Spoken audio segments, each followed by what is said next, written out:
Alors, chers amis, bonjour.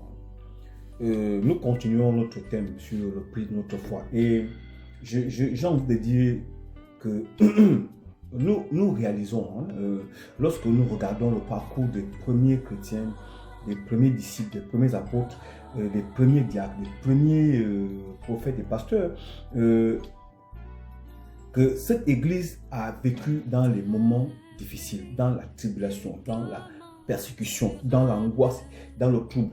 Et en même temps que cette situation était vraiment la leur, l'église était très efficace. Et les chrétiens ne baissaient pas les bras, ils avaient des résultats de leur travail. Le Saint-Esprit, en effet, se manifestait avec puissance dans cette extrême difficulté et épreuve. Et le nombre des disciples ne cessait de se multiplier et augmenter, car le Seigneur, en fait, confirmait sa parole par des signes, des prodiges et des miracles.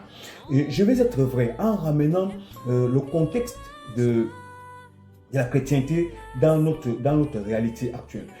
En disant ceci, sincèrement, est-ce que je suis prêt à vivre les temps de tribulation, les temps d'épreuve et à quitter mon confort actuel afin d'être exposé, vilipendé, souffrir pour le royaume? Et est-ce que nous sommes vraiment prêts à vivre le dur, accepter la mort pour la propagation de l'évangile et que le ciel soit renfloué d'âmes sauvées?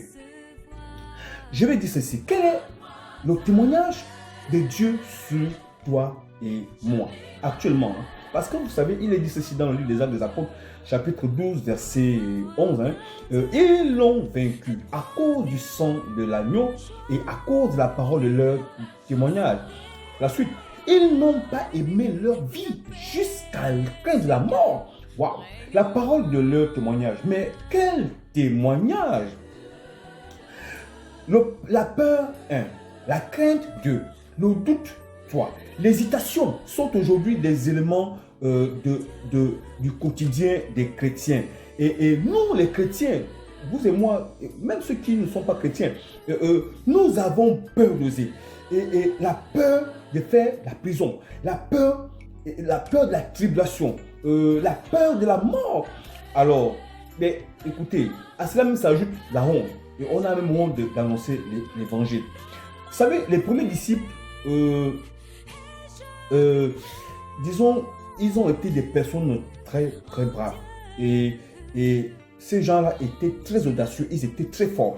Et ils ne reculaient devant aucune situation. Alors, vous savez, je vais prendre un exemple pour Étienne. Étienne était un jeune, un diacre. Un diacre, il n'était ni prophète, ni pasteur, ni apôtre, ni rien du tout. Un simple diacre, c'est-à-dire qu'il faisait juste le service pendant le repas. Et cet homme a été un précurseur de Paul. C'est-à-dire que lui, il est mort pour la propagation de l'évangile. Il n'a pas craint la mort. Il n'a pas aimé sa vie jusqu'à craindre la mort. Il est mort pour la cause de l'évangile. Vous savez, vous le lirez dans le livre des Actes des Apôtres, chapitre 6, versets 7 à 15 et chapitre 7, tout le chapitre.